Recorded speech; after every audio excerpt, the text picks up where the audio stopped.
No parent wants to believe their child could become a victim of domestic violence, especially when that child seems happy and in control of their decisions. Ashley Wadsworth's family tried to protect her while respecting her autonomy as a young adult, but they were fighting against information they didn't have and couldn't access. This case demonstrates how families can miss critical warning signs when they're hidden behind charming online personas and restricted criminal background information. Ashley's parents did what they could to research and protect their daughter, but systematic failures prevented them from accessing information that might have saved her life. Today, we examine how a loving Canadian family's attempts to protect their daughter were undermined by gaps in international information sharing and recognition of abuse patterns.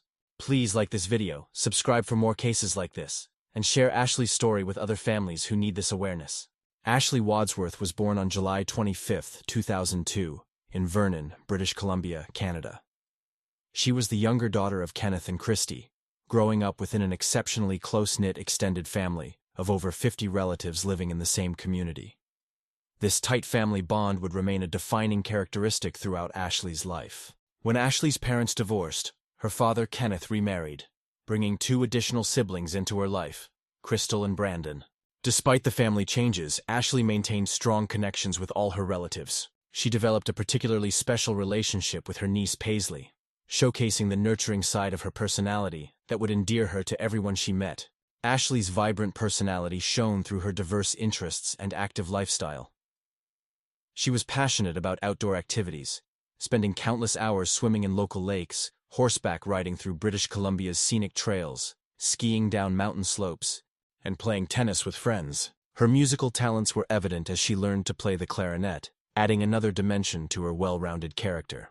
The young woman was naturally outgoing and friendly, qualities that made her beloved among her extensive circle of friends and family members.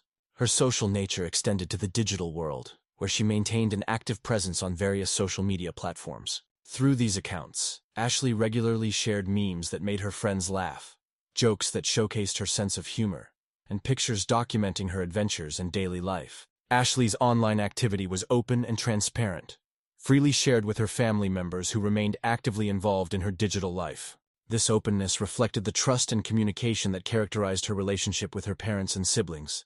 Her social media presence was wholesome, filled with the typical content of a teenager enjoying life in a small Canadian community. It was through these innocent social media posts that Ashley would encounter someone who would forever change the trajectory of her young life. A boy from Essex, England, thousands of miles away.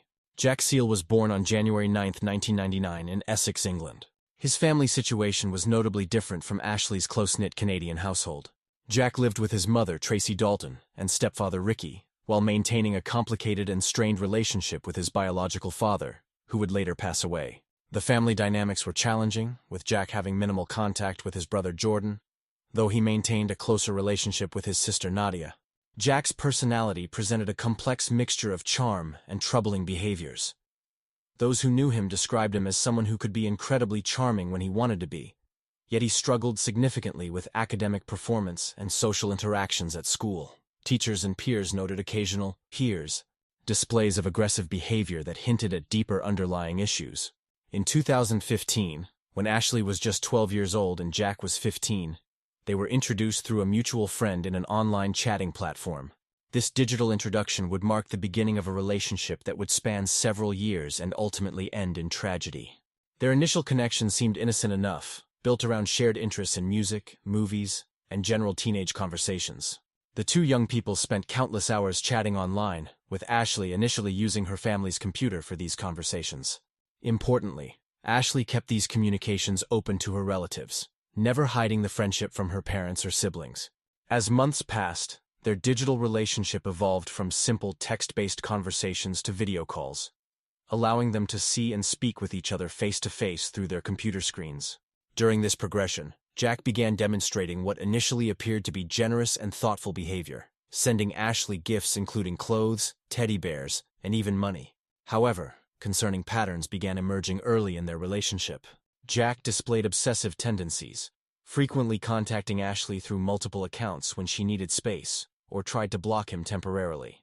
His jealousy became apparent when Ashley interacted with other friends, and his possessive nature grew increasingly evident. Perhaps the most alarming early warning sign was Jack's decision to tattoo Ashley's name on his arm, a permanent declaration that Ashley's parents found excessive and inappropriate for someone so young. This tattoo represented a level of obsession that went far beyond typical teenage infatuation.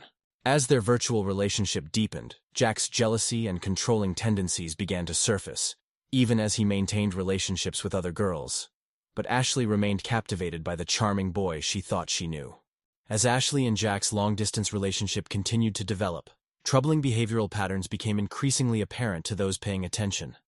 Jack exhibited classic controlling tendencies, constantly monitoring Ashley's interactions with friends and family members, while hypocritically maintaining his own relationships with various other girls online. The couple engaged in frequent arguments that followed a predictable pattern. Jack would become jealous or suspicious about Ashley's activities, leading to heated confrontations that often resulted in Ashley blocking his accounts temporarily. However, Jack had developed numerous methods to circumvent these blocks, creating new accounts, and finding alternative ways to contact her when she tried to establish boundaries. Despite these concerning warning signs, Ashley remained determined to meet Jack in person.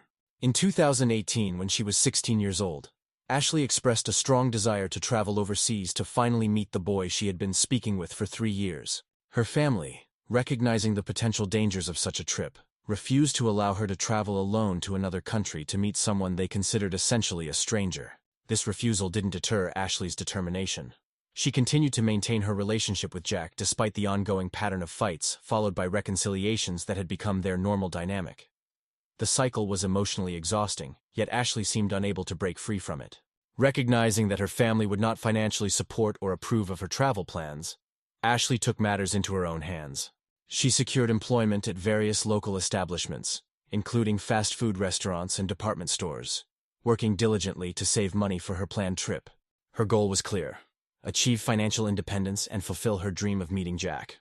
To maintain more privacy in her communications, Ashley purchased her own personal tablet, allowing her to chat with Jack without family oversight.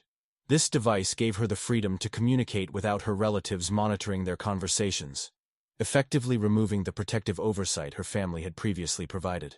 Despite her family's ongoing concerns about Jack's behavior and their repeated attempts to warn her about the potential dangers, Ashley remained steadfast in her determination to meet the boy she had known only through screens for years.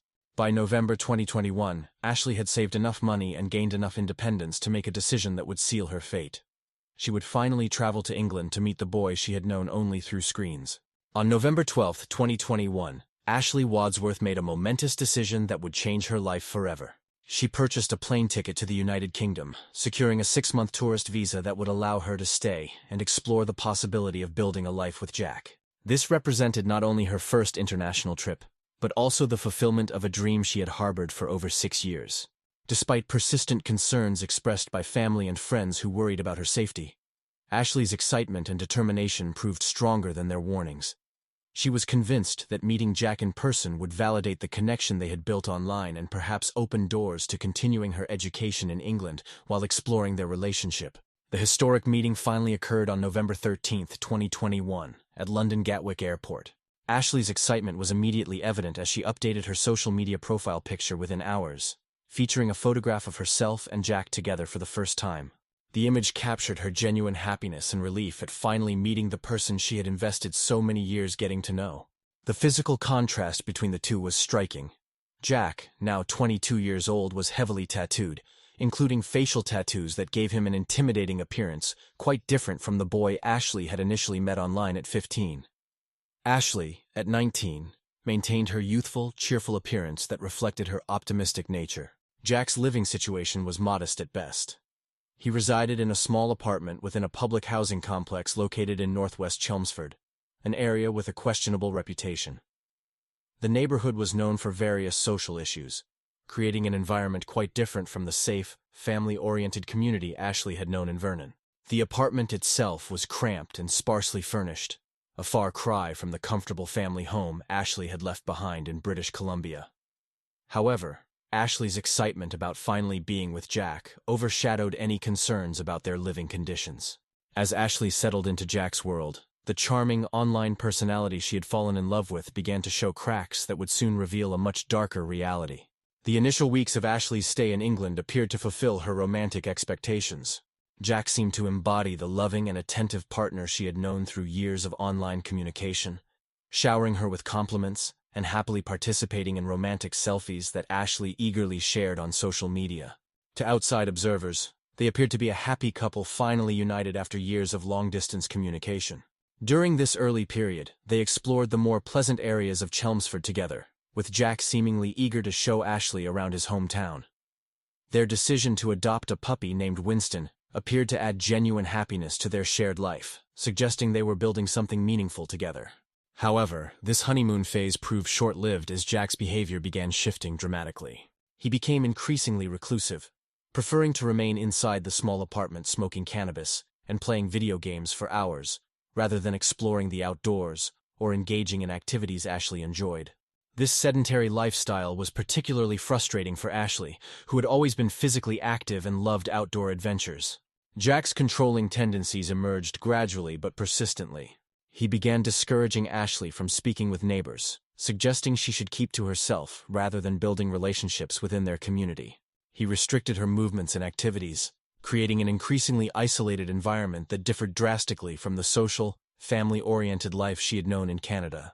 Despite Jack's attempts to control her religious practices, Ashley managed to maintain secret contact with American missionaries whom a friend from her church had connected her with. These missionaries quickly recognized concerning patterns in Jack's behavior, identifying signs of controlling and potentially abusive dynamics that Ashley seemed unable or unwilling to acknowledge. During conversations with the missionaries, Ashley revealed troubling insights into her mindset. She admitted knowing she deserved better treatment, but claimed her primary goal was making Jack happy, suggesting she had internalized responsibility for managing his moods and behavior. The first documented instance of physical violence occurred when Jack sent a text message to his mother, confessing he had struck Ashley during a jealous rage. This incident was triggered by his discovery that Ashley had blocked 2 British phone numbers years earlier, a reasonable safety precaution that Jack interpreted as betrayal or deception. This violence marked a crucial turning point in their relationship, establishing a pattern that would escalate over the following weeks. While Ashley continued to present a picture of happiness on social media, she began secretly documenting evidence of abuse that would paint a very different story of her time in England. Behind Ashley's carefully curated social media presence showing happy moments with Jack, a much darker reality was unfolding. She began secretly documenting her injuries through photographs taken on a private account, creating evidence of the escalating physical abuse she was enduring. These images would later provide crucial documentation of the pattern of violence Jack inflicted upon her. Ashley confided in her sister Haley about the abuse but made her promise not to tell their mother, fearing that her family would develop hatred toward Jack. This secrecy allowed the abuse to continue unchecked, while Ashley became increasingly isolated from the support system that might have helped her escape the dangerous situation. In late December 2021, the situation reached a critical point when Jack attempted suicide by overdosing on anxiety medication. Ashley discovered him and immediately called for emergency medical assistance, demonstrating her continued care for his well-being despite his treatment of her. Jack was hospitalized for treatment, and Ashley remained by his side throughout his recovery. Following this incident, medical professionals designated Ashley as Jack's primary caregiver, a role that placed additional pressure on her already strained situation. She was given responsibility for safely administering his medication using a lockbox system provided by a nurse, effectively making her responsible for monitoring his mental health treatment. The secret Ashley had demanded Haley keep became too heavy a burden when Haley accidentally revealed the situation to their mother. This disclosure prompted immediate action from Ashley's family, who began pleading with her to return home to Canada. However, Ashley insisted that Jack would improve with time and proper treatment, demonstrating her continued belief that she could help heal him. In early January 2022, Jack's violence escalated dramatically when he smashed a beer glass over Ashley's head during another argument.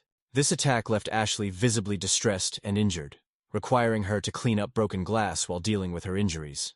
During this incident, Ashley was speaking with Haley via video call, allowing her sister to witness Jack's violent behavior firsthand. Haley watched helplessly as Jack paced and shouted in the background, while Ashley, clearly traumatized, was forced to clean up the debris from his violent outburst.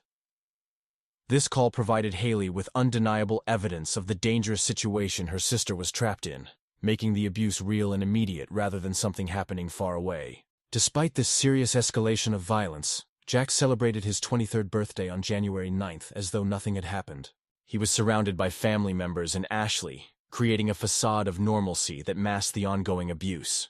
Later that month, Jack's mother and stepfather organized a family trip to Rye, hoping that a change of scenery might ease the tensions they sensed in the relationship. This fleeting peace would not last, as Jack's violent temper would soon explode again, pushing Ashley closer to a breaking point that would have devastating consequences.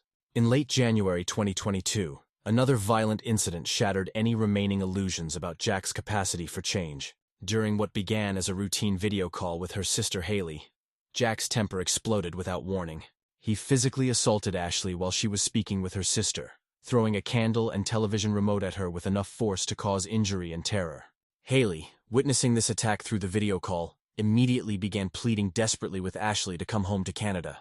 The urgency in her voice reflected her growing panic as she watched her sister being abused in real time, unable to physically intervene or protect her.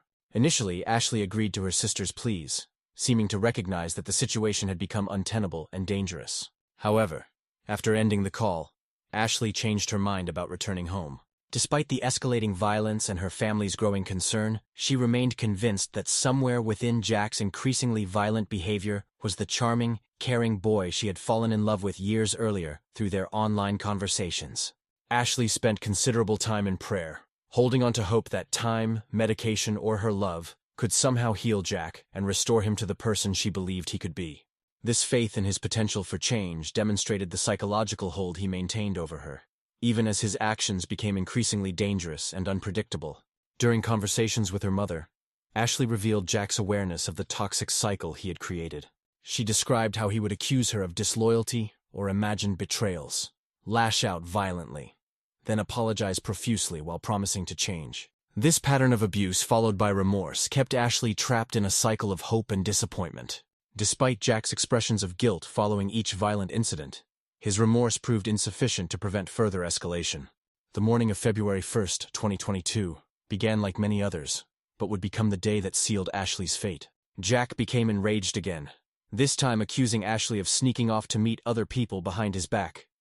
His paranoia and jealousy had reached dangerous levels, and he demanded complete access to her phone and social media accounts as proof of her loyalty.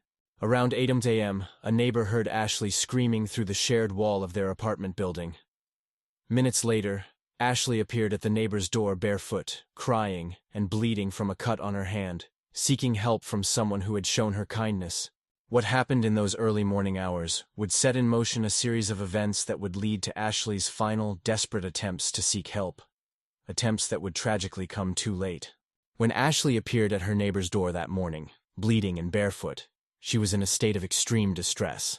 Through tears, she explained to the concerned woman that Jack had discovered a photograph of a naked woman on her phone, which had triggered an explosive rage.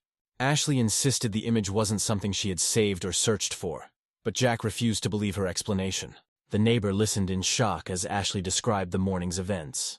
Jack had subjected her to a torrent of verbal abuse, smashing her phone in his fury and destroying the device that represented her connection to family and friends back home.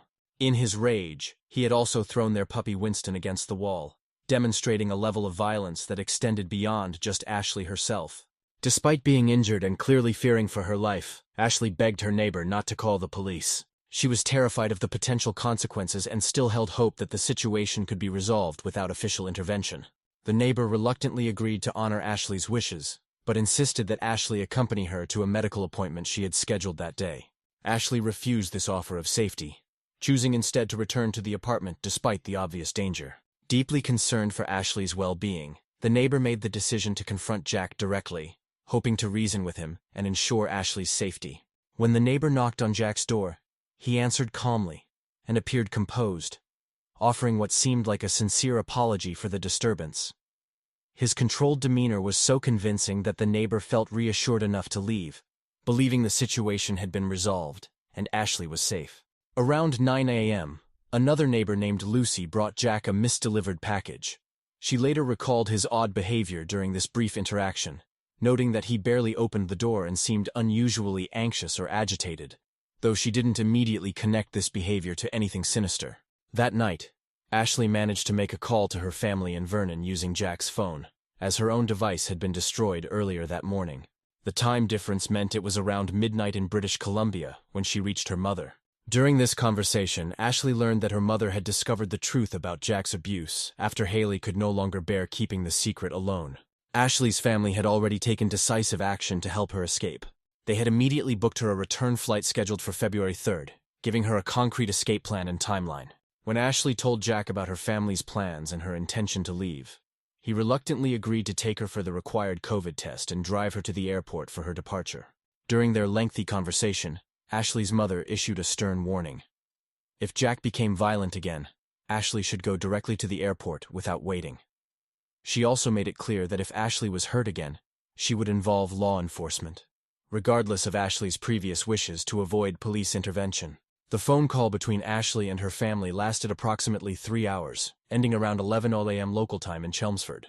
Immediately after this call concluded, Jack sent a message to his mother confessing that he had attacked Ashley again, throwing her to the ground with such force that he believed he might have fractured her arm.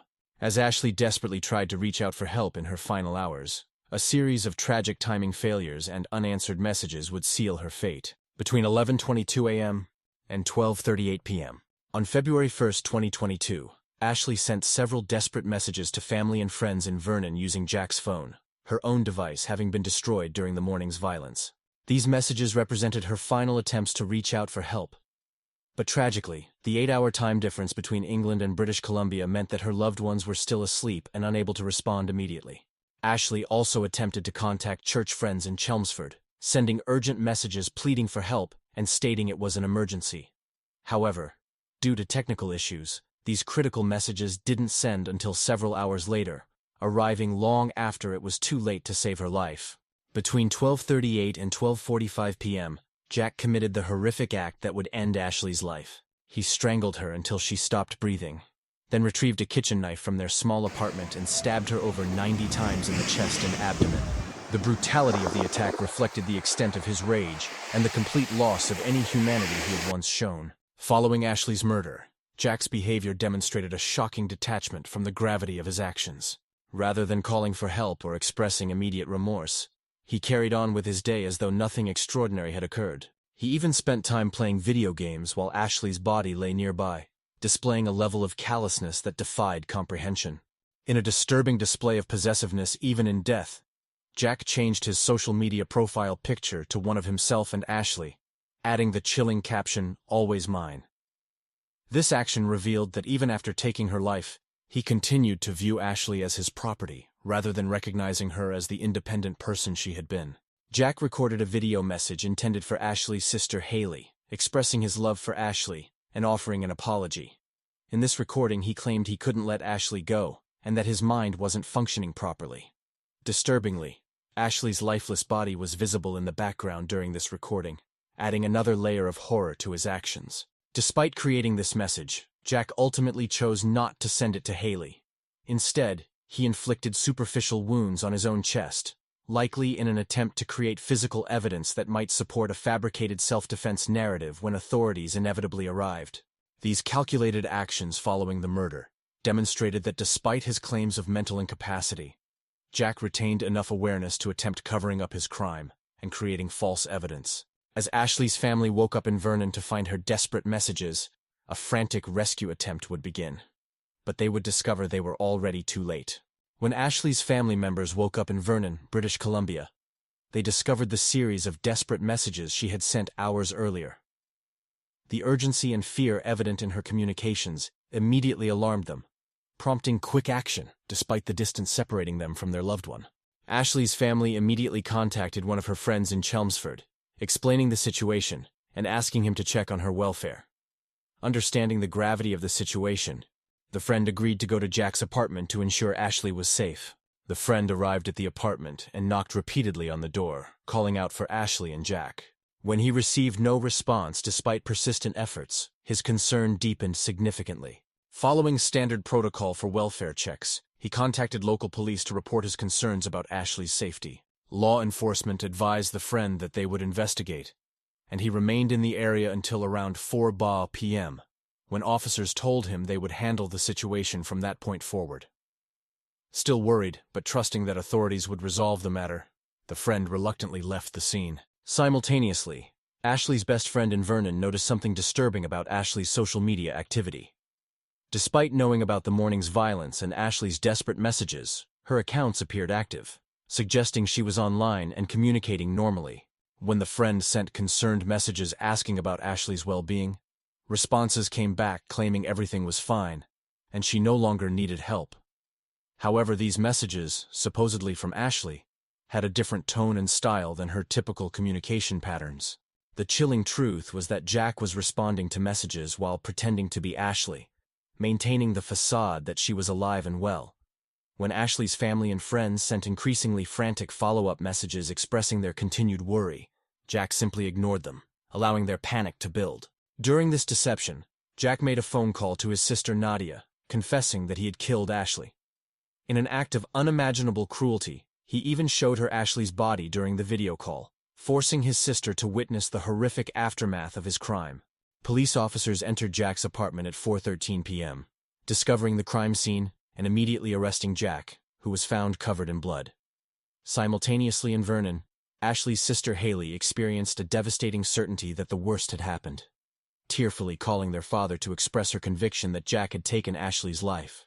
Jack's immediate arrest covered in blood would mark the beginning of a legal process that would reveal the full extent of his violent criminal history, information that might have saved Ashley's life. Jack Seal was arrested immediately at the crime scene, covered in Ashley's blood and making no attempt to deny his actions. He confessed to the murder while claiming he had experienced a psychotic episode, attempting to establish grounds for a mental health defense. He was remanded to Chelmsford Prison while awaiting trial, which was scheduled for September 7, 2022, at Chelmsford Crown Court. Toxicology reports revealed traces of cannabis in Jack's system along with therapeutic levels of anti-anxiety medication, but nothing that would support claims of impaired judgment or involuntary actions.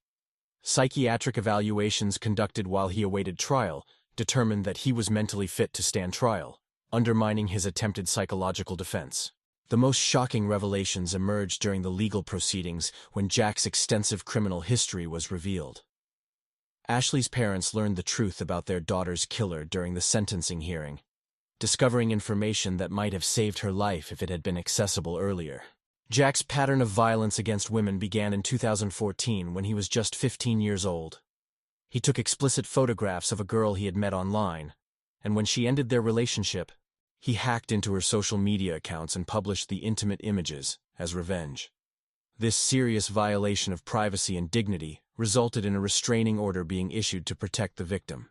Demonstrating his disregard for legal consequences, Jack violated this restraining order just 1 month after it was issued, showing an early pattern of ignoring legal boundaries designed to protect his victims. Jack's violence wasn't limited to romantic partners. He physically assaulted his own mother during an argument about his Xbox gaming console, pushing her to the floor with such force that he also tore a door off its hinges during the altercation. This incident revealed his capacity for violence against family members, who dared to set boundaries or deny him what he wanted. His pattern of violating restraining orders continued systematically. In 2017, he contacted his original victim within 6 minutes of the restraining order's expiration, demonstrating his obsessive monitoring of legal restrictions and his immediate return to harassing behavior once legally permitted. Jack's criminal behavior escalated significantly in 2018. He served time in juvenile detention and received another restraining order, this time designed to protect his mother from further violence. That same year, he broke into an assisted living facility, resulting in a 21-day prison sentence. In 2020, Jack faced accusations of false imprisonment, assault, and coercive behavior after allegedly locking a woman in his home against her will. However, these charges were ultimately dropped when the victim failed to appear at trial, allowing Jack to avoid consequences for what appeared to be serious domestic violence offenses. This pattern of escalating violence against women, systematically hidden from public view and inadequately addressed by the justice system, would ultimately culminate in the ultimate tragedy. This pattern of violence against women, hidden from public view, would culminate in the ultimate tragedy.